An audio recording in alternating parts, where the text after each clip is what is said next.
I'm Chris Pfeiffer. I'm represented by Carolina Talent in Charlotte, North Carolina. My story, I met a girl at a live modeling job. I was booked for a live modeling job in a mall at the beach in Wilmington, North Carolina. I'm from Virginia, so I drove down to Wilmington. We have a house down there at the beach, and then I went to the mall in the morning for the modeling job, and then I walked in.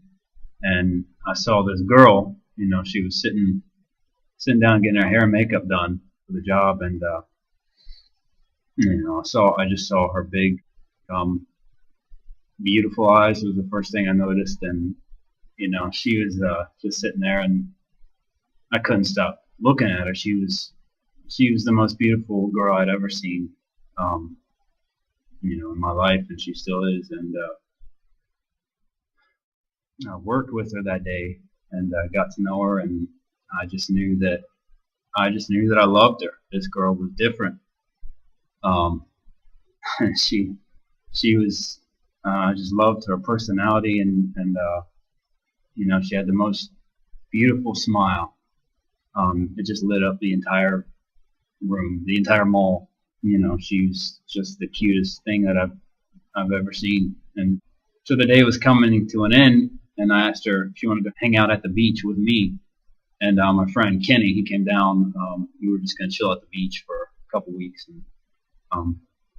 But she said yes, and got her number.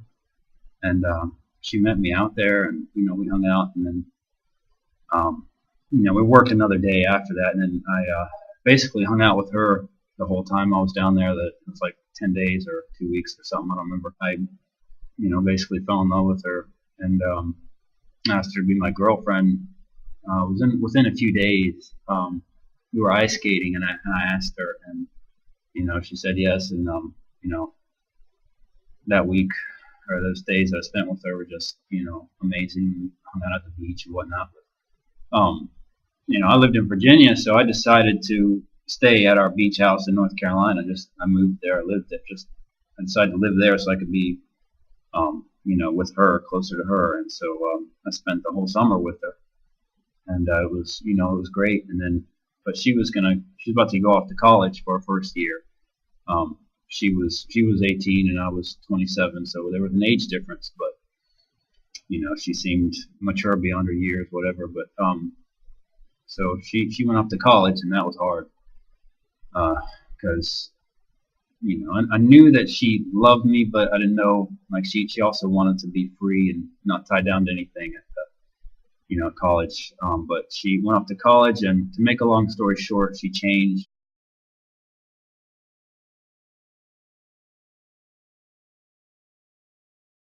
I ended up leaving for New York later that fall for a job, and she didn't want me to go, but I went, and it was just for a couple months.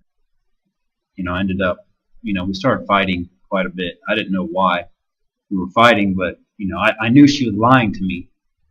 I think that was the main reason why we fought. But so I guess I do know why we were fighting. But as you can see, I'm still tore up about this. But anyways, I decided I had to either propose to her or I had to get out of the relationship. One or the other. And so I ended up proposing to her. In New York City, Rockefeller Center. We were ice skating.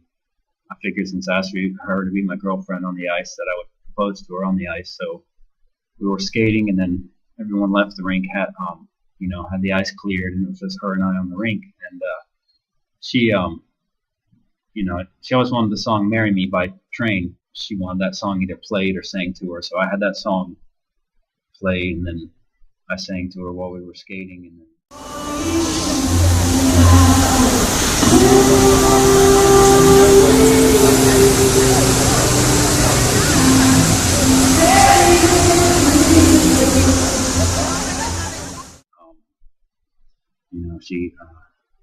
I got the ring out, asked her, got on one knee, asked her to marry me, and she tackled me, as you'll see in the video, and said yes.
we spent the rest of the time in New York City, a few more days, and then she flew home. And then I got back for Christmas, and she was just different. She didn't invite me over for Christmas. So I was going to go home for Christmas in Virginia. She didn't want me to go to Virginia for Christmas. I want to know what was going up with her. But anyways, we ended up being engaged for about 2.5 months, and then we started fighting a lot, and I just knew she was lying to me, and I didn't know why she was holding on to me while seeing other guys, behind my back or whatever. And she finally dumped me over the phone, just flat out said it's over, goodbye, hung the phone up, refused to speak to me. I haven't talked to her but one time since then. She still won't give me anything. She won't, tell me why she left me. She accused me of things that, weren't true, and I just don't know what's going on still. And so now here I am making this video. Jackie, if you're watching, I love you. I miss you, and I just wish you would talk to me.